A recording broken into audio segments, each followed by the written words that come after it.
Le 8 novembre 1942, plage de Sidi Ferruch, Algérie. Les premières unités d'infanterie américaines débarquèrent en Afrique du Nord, transportant une arme qui allait révolutionner la guerre, bien que la plupart d'entre elles ne sachent pas comment l'utiliser. Parmi les caisses d'équipement marquées « Secret » se trouvaient 5000 lance-roquettes M1, bientôt connues sous le nom de bazooka.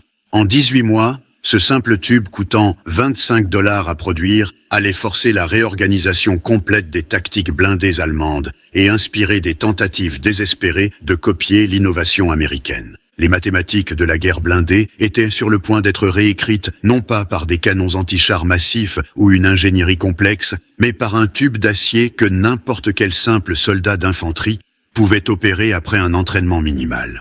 Le bazooka allait transformer les soldats américains de victimes de chars en chasseurs de chars, donnant à chaque escouade le pouvoir de détruire les armes les plus redoutables de la Wehrmacht. La transformation commença au terrain d'essai d'Aberdeen, dans le Maryland, le 6 mai 1942. Le colonel Leslie Skinner et le lieutenant Edward Hull arrivèrent pour une démonstration de diverses armes antichars. Leur lanceur fut littéralement assemblé le matin même à partir de matériaux trouvés sur place.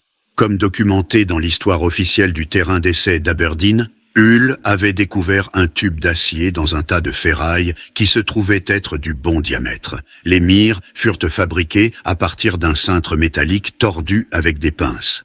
L'artillerie de l'armée avait programmé des tests de mortiers à tiges de conception britannique, des dispositifs complexes pesant plus de 45 kg, nécessitant des équipes entraînées.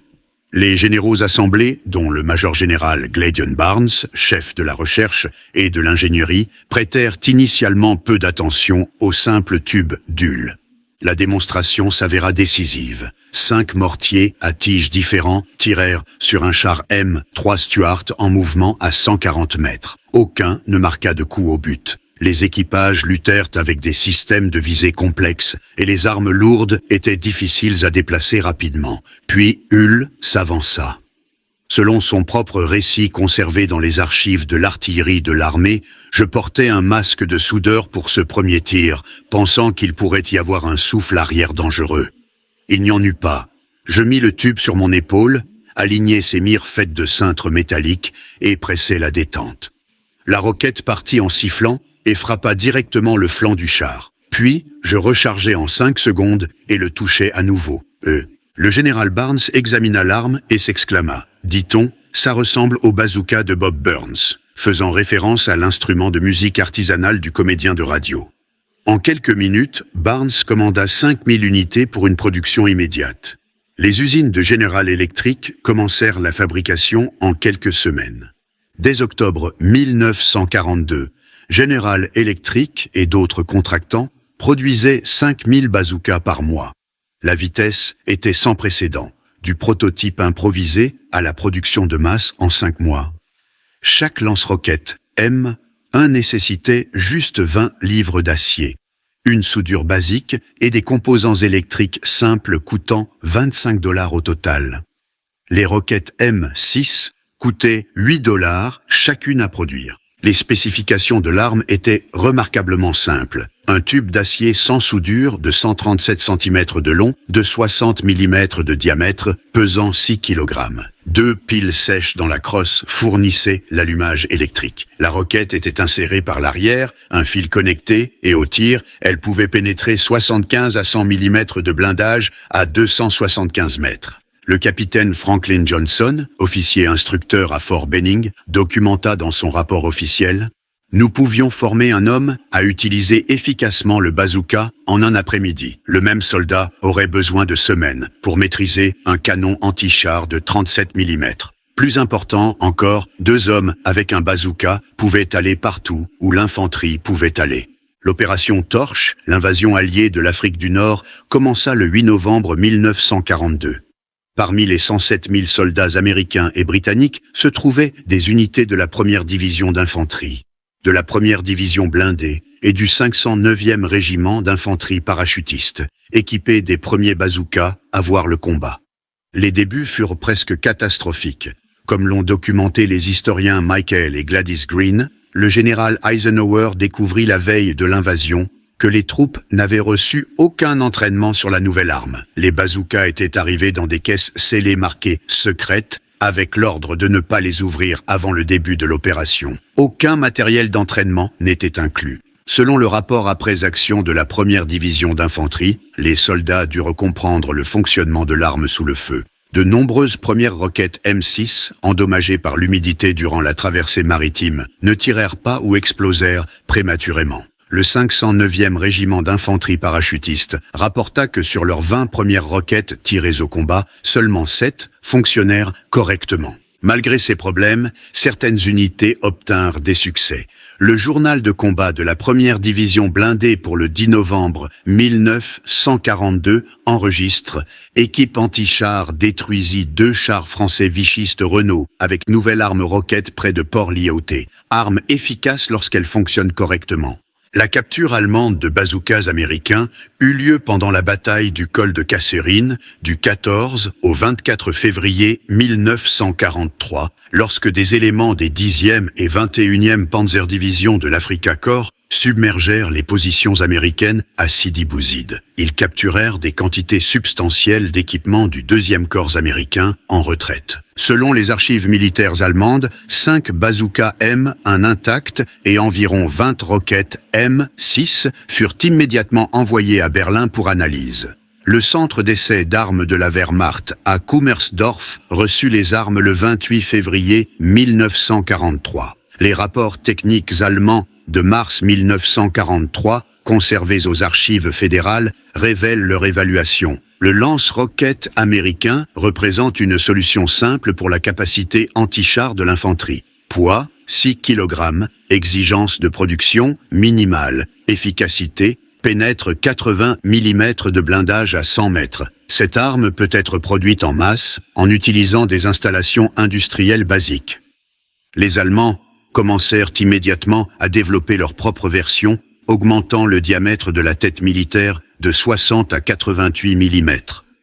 Dès septembre 1943, le Raketenpanzerbuchse 43 Panzerschreck entra en production. Les registres de production allemands montrent qu'ils fabriquèrent 289 150 et 1 Panzerschrecks pendant la guerre. Impressionnant, mais toujours loin de la production américaine. L'opération Husky, l'invasion de la Sicile commençant le 10 juillet 1943, marqua la maturation du bazooka en tant que système d'armes. Les forces américaines déployaient maintenant le modèle amélioré M1A1 avec de meilleurs contacts électriques et la roquette M6A, un plus fiable. Le succès de bazooka le plus notable en Sicile se produisit près de Biscari en juillet 1943. Selon les rapports d'observateurs de l'artillerie de l'US Army, une équipe de bazooka M1A1 de la 82e division aéroportée réalisa un coup extraordinaire sur un char Tiger E, pénétrant à travers la fente de vision du conducteur, l'un des rares points vulnérables du véhicule. Bien que cela représentât un tir d'exception plutôt qu'une performance typique, cela démontra le potentiel de l'arme.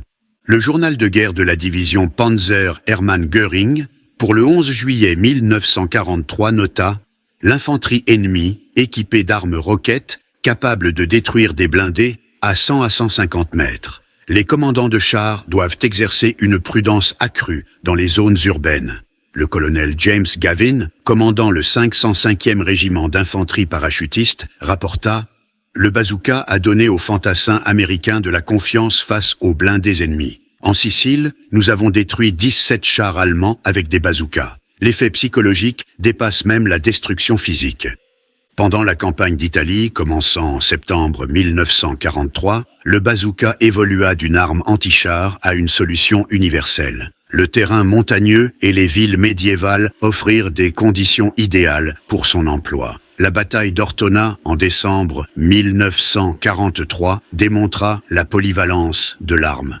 Selon les archives militaires canadiennes, les équipes de bazooka développèrent des tactiques de « mouse hauling », créant des passages à travers les bâtiments plutôt que d'utiliser les rues dangereuses. Le journal de guerre de la 1re division d'infanterie canadienne enregistra « Les lance-roquettes américains se révélèrent inestimables dans les combats de rue, utilisés contre des maisons fortifiées avec un bon effet. » Dès janvier 1944, La production américaine avait atteint 20 000 bazookas par mois. Le modèle M9 avait été introduit, présentant une conception démontable pour les troupes aéroportées et un allumage magnéto qui éliminait les piles. La roquette M6A3, avec son nez émoussé, empêchait la déviation sur un blindage incliné. Les rapports de la 5e armée provenant de la campagne d'Italie documentèrent que chaque bataillon d'infanterie possédait maintenant 24 à 36 bazookas. L'arme était devenue un équipement standard, aussi commune que les mitrailleuses. La prolifération des bazookas força des changements fondamentaux dans la doctrine blindée allemande. La directive d'entraînement de la Wehrmacht 43/18, émise en décembre 1943, ordonnait « Les chars n'opéreront pas dans les zones urbaines sans soutien d'infanterie. Tous les bâtiments doivent être nettoyés avant que les blindés n'avancent. Distance minimale de 100 mètres des structures non nettoyées. Les jupes latérales Schürzen doivent être maintenues sur tous les véhicules. » Les équipages de chars allemands commencèrent à souder des maillons de chenilles supplémentaires, des sacs de sable et du béton à leurs véhicules pour une protection additionnelle. La patte antimagnétique Zimmerit, appliquée de décembre 1943 à octobre 1944, fut partiellement une réponse à la menace des charges creuses. Un document capturé de la 2e division SS Panzer, daté de mars 1944, déclarait les lance-roquettes américains présents dans chaque unité d'infanterie. Les tactiques de vitesse et de choc ne sont plus viables. Une avancée méthodique avec écran d'infanterie est requise. Au jour J, le 6 juin 1944, le bazooka était devenu intégré à l'organisation de l'infanterie américaine. Parmi les 156 000 soldats alliés débarquant en Normandie, se trouvaient des milliers d'équipes de bazookas équipées du dernier modèle M9A1 avec une mire optique. Le bocage de Normandie, avec ses haies denses, créant des positions défensives naturelles, se révéla idéal pour l'emploi du bazooka. Les archives de la Première Armée montrent que dans les 6 semaines suivant le jour J, les bazookas comptèrent pour 12% des pertes de véhicules blindés allemands dans le secteur américain. Le rapport après action de la 29e division d'infanterie pour juin-juillet 1944 nota: les équipes de bazooka opérant en pays de bocage obtinrent des taux de réussite élevés contre les blindés ennemis. Les chars allemands de plus en plus réticents à avancer sans reconnaissance d'infanterie extensive. Les registres de production allemands révèlent la réalité industrielle derrière leur réponse au bazooka. Le Panzerschreck, bien que techniquement supérieur avec sa tête militaire de 88 mm, capable de pénétrer 160 mm de blindage contre 100 mm pour le bazooka, était plus complexe à fabriquer. Comparaison de production à partir des archives allemandes et américaines. Panzerschreck, 18 heures hommes pour produire, coût 150 Reichsmarks. Bazooka M9, 2,4 heures hommes pour produire, coût $25. Dès août 1944, l'Amérique avait produit plus de 400 000 bazookas. L'Allemagne parvint à produire 289 150 et un Panzerschrecks pendant toute la guerre. Les Américains surpassaient les copies allemandes par près de 2 contre 1, tout en produisant des armes plus simples et plus portables. L'offensive allemande dans les Ardennes, en décembre 1944, fournit un test sévère du bazooka dans des conditions hivernales. Les interviews de combat de la 99e division d'infanterie, menées immédiatement après la bataille, documentèrent de nombreux engagements de bazooka. Le sergent technique Donald Bracken, 394e régiment d'infanterie, rapporta avoir détruit un char Panther près de Rocherat le 17 décembre 1944. La roquette frappa le compartiment moteur arrière. Le char prit feu et l'équipage l'abandonna. Distance environ 70 mètres. Le froid extrême créa des problèmes documentés. Les pannes de piles dans les modèles M1A1 encore en service obligeaient les soldats à réchauffer les piles à l'intérieur de leur veste. La 2e division d'infanterie rapporta que le propergol des roquettes brûlait différemment à des températures inférieures à 0, affectant la portée et la précision. Malgré ces défis, les archives du 18e corps aéroporté montrent que les bazookas détruisirent ou mirent hors de combat 89 véhicules blindés allemands pendant la bataille des Ardennes. Un des emplois les plus remarquables du bazooka vint du major Charles Carpenter de la 4e division blindée. Comme documenté dans sa citation de l'Étoile d'Argent et confirmé par de multiples témoins, Carpenter monta 6 bazookas M9 sur son avion d'observation L-4 Grasshopper. Son dossier de combat, vérifié par les archives de la 4e division blindée, 20 septembre 1944. 2 chars Panther détruits près d'Harcourt. Octobre 1944. Un Panzer IV détruit. Novembre 1944. 3 véhicules blindés détruits. L'avion de Carpenter, avec ses supports pour les bazookas, fut découvert dans un musée autrichien en 2017 et a été restauré. Son innovation démontra la polyvalence de l'arme au-delà de l'usage conventionnel de l'infanterie. Statistique finale de production des archives de l'artillerie de l'US Army. Production de bazookas. M1, 112 790 unités. M1A1, environ 60 000 unités. M9, 26 087 unités. M9A1, environ 277 800 unités. M18, aluminium, 500 unités. Total, 476 628 unités. Production de roquettes. 1942, 2000 unités. 1943, 2 847 000 unités. 1944, 8 566 000 unités. 1945, 465 000 unités. Total, 15 580 000 unités. Coûts unitaires, 1945. Bazooka M1/M9, 19 à 25 $. Roquette M6 à 3, 8 $ et 85 centimes. Système complet, lanceur plus 10 roquettes, environ 110 $. Pour comparaison, selon les registres de production allemands, char Panzerkar, 103 000 Reichsmark, environ 41 000 $. Char Panther, 117 000 Reichsmarks, environ 47 000 $. Char Tiger PA1, 250 000 Reichsmarks, environ 100 000 $. L'artillerie de l'US Army conduisit une analyse extensive de l'efficacité du bazooka en 1945. Leur conclusion, distance moyenne d'engagement, 70 mètres, probabilité de toucher à 50 mètres, 85%, à 100 mètres, 42%, à 140 mètres, 18%. Pénétration de blindage, 90 à 100 mm avec la roquette M6A3. Analyse de destruction de chars sur le théâtre européen, archives de la Première Armée. Chars détruits par d'autres chars, 38%. Chars détruits par canon anti-chars, 31%. Chars détruits par avion, 14%. Chars détruits par bazooka, 12%.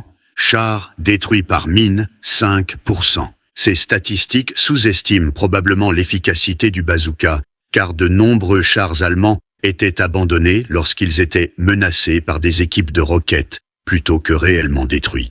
Les interrogatoires d'après-guerre d'officiers allemands menés par l'US Strategic Bombing Survey révélèrent des thèmes cohérents sur l'impact du bazooka. Le maréchal Albert Kesselring, commandant allemand en Italie, déclara dans son interrogatoire que les lance-roquettes américains forcèrent des changements fondamentaux dans la doctrine tactique allemande. Les tactiques de vitesse et de choc qui avaient apporté la victoire en 1940 à 1941 furent annulées par la menace des armes anti-chars d'infanterie. Le général Heinz Guderian, dans ses écrits d'après-guerre, reconnut que la prolifération d'armes anti-chars d'infanterie comme le bazooka invalida l'opération indépendante des blindés qui avait été centrale à la doctrine allemande. La menace du bazooka influença le développement des chars allemands à partir de 1943. Les registres de production de véhicules blindés allemands montrent l'ajout de jupes Schürzen et de surblindages latéraux au modèle Panzer III/4 à partir d'avril 1943, l'application de pattes Zimmerit à partir de septembre 1943, l'augmentation du blindage latéral sur le modèle Panther G et le développement de variantes de soutien d'infanterie avec un armement antipersonnel renforcé. Ces modifications ajoutèrent du poids et de la complexité aux véhicules allemands, réduisant leur avantage de mobilité, tandis que les chars américains restaient relativement simples et fiables. Les registres du pré-bail documentent la distribution de bazookas aux forces alliées. Union soviétique, 8 000 unités, Royaume-Uni, 12 000 unités, forces françaises libres, 15 000 unités, forces nationalistes chinoises, 3 000 unités, autres nations alliées, 23 628 unités. Les archives militaires soviétiques indiquent que l'armée rouge trouva le bazooka efficace, mais préféra ses propres fusils anti-chars et plus tard le RPG-2, développé partiellement à partir des principes du bazooka. Bien que moins médiatisés que son usage en Europe, les bazookas s'avérèrent précieux dans le Pacifique. Les archives du corps des Marines de Sepang, juin-juillet 1944, montrent que les bazookas détruisirent 28 chars japonais et d'innombrables positions fortifiées. La polyvalence de l'arme fut démontrée à travers divers types de roquettes. M6A3, standard anti-char à charge creuse, M10, incendiaire, fumigène au phosphore blanc, M7A3, roquette d'entraînement. Les unités de Marines apprécièrent particulièrement les roquettes au phosphore blanc pour nettoyer les complexes de grottes et détruire les bunkers japonais. À Iwo Jima, la 5e division de Marines utilisa 1847 roquettes de bazooka en 6 semaines de combat. La pertinence continue du bazooka fut prouvée en Corée lorsque les bazookas M9A, un initio, se révélèrent inadéquats contre les chars T-34-85 à cause des munitions dégradées. Cependant, le développement et le déploiement rapide du M20 Super Bazooka avec sa roquette de 89 mm démontrèrent l'adaptabilité du système d'armes. Le rapport de combat du sergent des Marines Robert Bennett de Pusan, septembre 1950, déclara « Les nouveaux bazookas de 3,5 pouces arrêtèrent de net les T-34. Premier tir, première touche à 115 mètres. Le changement psychologique fut immédiat. » Cette adaptation rapide, de l'identification du problème au déploiement de la solution en moins de 90 jours, démontra la flexibilité de la conception simple du bazooka. Le bazooka incarnait la philosophie industrielle américaine de la Seconde Guerre mondiale. L'analyse des méthodes de production révèle une simplicité de fabrication. N'importe quelle usine avec un équipement de soudure basique pouvait produire les tubes. Aucun alliage spécial ou usinage de précision n'était requis, temps d'assemblage, 2,4 heures hommes par unité, temps de formation pour les ouvriers d'assemblage, 2 jours. Efficacité de distribution. Dès 1944, chaque compagnie d'infanterie américaine avait 5 bazookas. Chaque bataillon d'infanterie avait 25 à 35 bazookas. Les munitions étaient facilement disponibles à travers les chaînes d'approvisionnement standard. Cela contrastait fortement avec la philosophie de production allemande qui mettait l'accent sur la supériorité technique plutôt que la quantité. La concentration de la Wehrmacht sur des armes complexes à haute performance limitait la capacité de production et la maintenance sur le terrain. Les registres d'entraînement de l'US Army documentent l'impact du bazooka sur la doctrine d'infanterie. Avant le bazooka, 1941, l'entraînement anti-char de l'infanterie se concentrait sur les fusils anti-chars, inefficaces contre les chars moyens, les grenades anti-chars, attaques suicidaires à courte portée, les cocktails Molotov, mesures désespérées. Après le bazooka, 1943 à 1945, chaque soldat d'infanterie formé à l'opération du bazooka, cours basique de 2 heures, tactique de chasse aux chars, défense anti-char coordonnée. La transformation psychologique fut documentée dans les rapports des écoles d'infanterie. Le bazooka a donné aux soldats d'infanterie de la confiance face aux blindés. La panique antérieure face aux chars a été remplacée par une chasse agressive aux chars. Les unités de combat développèrent des tactiques innovantes de bazooka documentées dans les rapports après action. Combats urbains, 3e division d'infanterie, Italie, équipe de 2 hommes opérant depuis les étages supérieurs, ciblant les blocs de vision et les anneaux de tourelle des chars. Mouse hauling à travers les bâtiments. Combat en bocage, 29e division d'infanterie, Normandie. Position dissimulée dans les haies, ciblage du blindage latéral et arrière, embuscade coordonnée multi-équipes, guerre d'hiver, 99e division d'infanterie, Ardennes, réchauffement des roquettes à l'intérieur des vêtements, camouflage neige pour l'approche, ciblage des compartiments moteurs pour des coups au but incendiaire. Analyse de rentabilité de l'artillerie de l'armée pour détruire un char allemand en utilisant des chars, moyenne de 2,5 Sherman perdus par char allemand détruit, environ 187 500 $ en perte de char. En utilisant des canons anti-chars, coût du canon et de la formation de l'équipage, environ 45 000 $. En utilisant des avions, incluant les pertes d'avions et les munitions, environ 85 000 $. En utilisant des bazookas, moyenne de 5 roquettes et pertes occasionnelles de lanceurs, environ 50 $. Cet avantage de coût de 1000 contre 1 rendit le bazooka économiquement révolutionnaire. Pour le prix d'un char Sherman, 75 000 $, l'armée pouvait acheter 3000 bazookas et 20 000 roquettes. Le principe du bazooka, des armes antichars simples et portables par l'homme, devint universel dans la doctrine militaire. Descendant direct, M72 Low Light Anti-Tank Weapon, AT-4 Anti-Tank Weapon, Carl Gustaf Requales Rifle, série soviétique RPG. Plus de 40 nations produisirent des variantes ou copies du bazooka. Le concept fondamental, donner à l'infanterie une capacité anti-char portable, reste central à l'organisation militaire mondiale. Le musée des blindés allemands à Münster inclut un affichage permanent sur les armes anti-chars, présentant le bazooka américain. Leur plaque officielle déclare: le lance-roquette américain M, un bazooka, révolutionna la guerre anti-char. Simple, bon marché et efficace, il pouvait être opéré par n'importe quel soldat avec un entraînement minimal. Les forces allemandes capturèrent des exemplaires en Tunisie en 1943 et reconnurent immédiatement son potentiel, développant le Panzerschreck en réponse. À la fin de la guerre, la présence de bazookas dans chaque unité américaine avait neutralisé la supériorité blindée allemande. Le bazooka subit des améliorations continues basées sur les retours du combat. M1, juin 1942. Version originale à allumage par pile, 112 790 produits. M1A1, juin 1943. Tube renforcé, contact amélioré, environ 60 000 produits. M9, octobre 1943. Conception en 2 pièces, allumage magnéto, 26 087 produits. M9A1, juin 1944. Mire optique, couplage amélioré, environ 277 800 produits.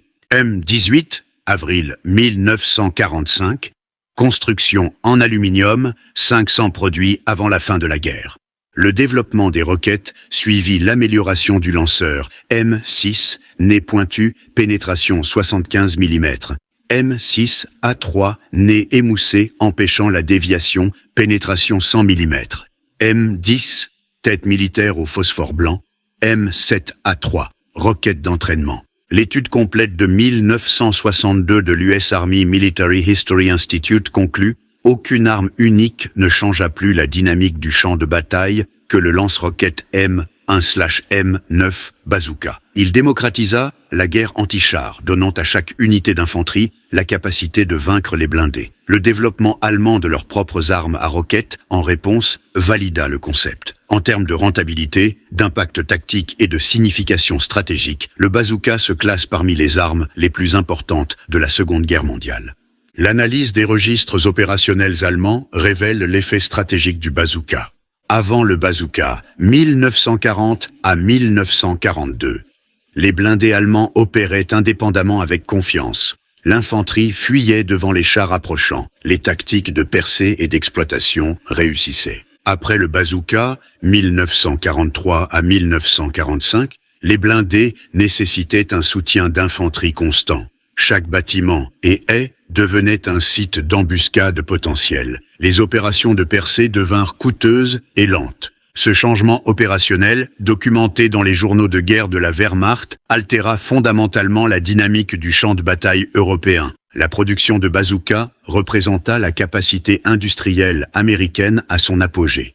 Mars 1945, 42 000 lanceurs produits, 540 000 roquettes produites, 237 sous-traitants impliqués, 34 États avec des installations de production. Ce modèle de production distribuée rendit la chaîne d'approvisionnement résiliente. Aucun raid de bombardement ou sabotage ne pouvait impacter significativement la disponibilité des bazookas, contrairement à la production allemande concentrée dans des installations vulnérables. La simplicité du bazooka permit son adoption généralisée. Les registres d'entraînement montrent qu'un soldat moyen atteignait la compétence de base en 2 heures. La compétence au combat était typiquement atteinte après 5 roquettes d'entraînement. Aucune exigence physique spéciale, contrairement aux fusils anti-chars. Utilisation efficace par des soldats de toutes origines. Cette démocratisation de la capacité anti-char signifiait que n'importe quelle escouade d'infanterie pouvait engager des blindés, changeant fondamentalement la dynamique du champ de bataille. La comparaison avec les armes anti-chars contemporaines révèle les avantages du bazooka. Britannique, Piat. Poids 15 kg contre 6,8 kg pour le bazooka. Portée 90 mètres contre 275 mètres. Problème de fiabilité, dans des conditions humides, mécanisme à ressort complexe nécessitant de la force. Soviétique PTRD, fusil anti-char. Poids 17 kg, efficacité limitée contre les chars moyens, recul sévère nécessitant des soldats robustes, tir unique nécessitant un tir de précision. Allemand Panzerfaust, arme à usage unique jetable, très courte portée, 30 à 60 mètres, aucun système de visée, zone de souffle arrière dangereuse. Le bazooka offrait la meilleure combinaison de portabilité, d'efficacité, de portée et de réutilisabilité. L'impact stratégique du bazooka s'étendit au-delà de l'emploi tactique. Structure des forces, permis des divisions d'infanterie plus légères et mobiles. Logistique, approvisionnement en munitions simples comparé aux canons anti-chars. Entraînement, conversion rapide de civils en chasseurs de chars. Psychologie, transforma l'infanterie de victimes en chasseurs. Économie, avantage de coûts massifs sur les armes anti-chars traditionnelles. Ces facteurs combinés donnèrent aux forces américaines un avantage significatif dans les opérations interarmes. Le bazooka réussit par la simplicité plutôt que la sophistication. Alors que l'Allemagne développait des armes techniquement supérieures, la capacité de l'Amérique à produire en masse et distribuer largement une technologie assez bonne s'avéra décisive. À la fin de la guerre, pratiquement chaque escouade d'infanterie américaine possédait une capacité anti-char. Cette prolifération de la puissance de feu au niveau tactique le plus bas exemplifia la doctrine militaire américaine. Faire confiance aux soldats citoyens avec des armes puissantes et la formation pour les utiliser efficacement. Les Allemands étaient entrés dans la Seconde Guerre mondiale avec les forces blindées les plus puissantes du monde, leurs chars dominant les champs de bataille de la Pologne à la France. Ils furent finalement vaincus, en partie par des adolescents américains portant des tubes d'acier coûtant moins qu'une bicyclette. Le bazooka prouva que dans la guerre industrielle moderne, la capacité à produire en masse et distribuer des armes simples et efficaces pouvait surmonter la supériorité technique. Il démontra que l'innovation ne nécessitait pas de complexité. Parfois, la meilleure solution était la plus simple qui pouvait être fabriquée par milliers. Le développement du bazooka, du tube improvisé d'Edward Hull, avec ses mires de cintre métallique, à une arme qui aida à vaincre l'Allemagne nazie, représente la démocratie industrielle américaine à son meilleur. En juste 3 ans, de mai 1942 à mai 1945, les usines américaines produisirent 476 628 bazookas et plus de 15 millions de roquettes, altérant fondamentalement la nature du combat terrestre. L'impact de l'arme fut à la fois physique et psychologique. Physiquement, elle donna à l'infanterie le pouvoir de détruire les chars à des distances de combat pratiques. Psychologiquement, elle transforma les soldats de victimes potentielles en chasseurs actifs. Les forces blindées allemandes, qui avaient révolutionné la guerre avec les tactiques du Blitzkrieg, se retrouvèrent ralenties au pas par la menace des équipes de roquettes cachées dans chaque bâtiment, haies et tas de décombres. Le bazooka réussit non pas par la sophistication technique, mais par la simplicité pratique. Il pouvait être fabriqué rapidement, distribué largement et utilisé efficacement par n'importe quel soldat avec un entraînement minimal. Cette combinaison de simplicité, d'efficacité et de production de masse incarnait l'approche américaine de la guerre. Submerger l'ennemi par la puissance industrielle plutôt que par la seule brillance tactique. Aujourd'hui, chaque armée dans le monde équipe son infanterie d'armes anti-chars portables, descendantes directes du principe du bazooka. Le concept fondamental, donner aux soldats individuels le pouvoir de vaincre les véhicules blindés, reste aussi pertinent maintenant qu'il l'était lorsque le lieutenant Edward Hull tira cette première roquette de son lanceur improvisé au terrain d'essai d'Aberdeen en 1942. Le bazooka était plus qu'une arme. C'était la démocratie rendue manifeste en acier et en explosifs. Il prouva que des travailleurs libres dans les usines américaines pouvaient produire des armes simples en telle quantité qu'elles submergeraient les produits de l'ingénierie allemande. Il valida la foi américaine dans le soldat citoyen, faisant confiance à des hommes ordinaires avec une puissance de feu extraordinaire. Les Allemands furent choqués de découvrir que leurs forces blindées vantées pouvaient être arrêtées par un simple tube coûtant moins qu'une semaine de salaire pour un ouvrier d'usine. Mais ce choc révéla une vérité fondamentale sur la guerre moderne. Dans un conflit industriel, la nation qui peut produire le plus d'armes et les distribuer le plus largement prévaudra sur la nation qui produit les meilleures armes en quantité limitée. Le bazooka était, selon les mots inscrits à l'ancien musée de l'artillerie de l'US Army, la preuve que l'ingéniosité américaine et la production de masse pouvaient triompher de la complexité et du savoir-faire artisanal. Des plages de Normandie aux montagnes d'Italie, des haies de France aux forêts des Ardennes, le bazooka donna aux soldats américains l'outil dont ils avaient besoin pour tenir tête aux blindés allemands. Ce simple tube, né de ferraille et de fils de cintre métallique, aida à écrire le dernier chapitre du Troisième Reich, une roquette à la fois.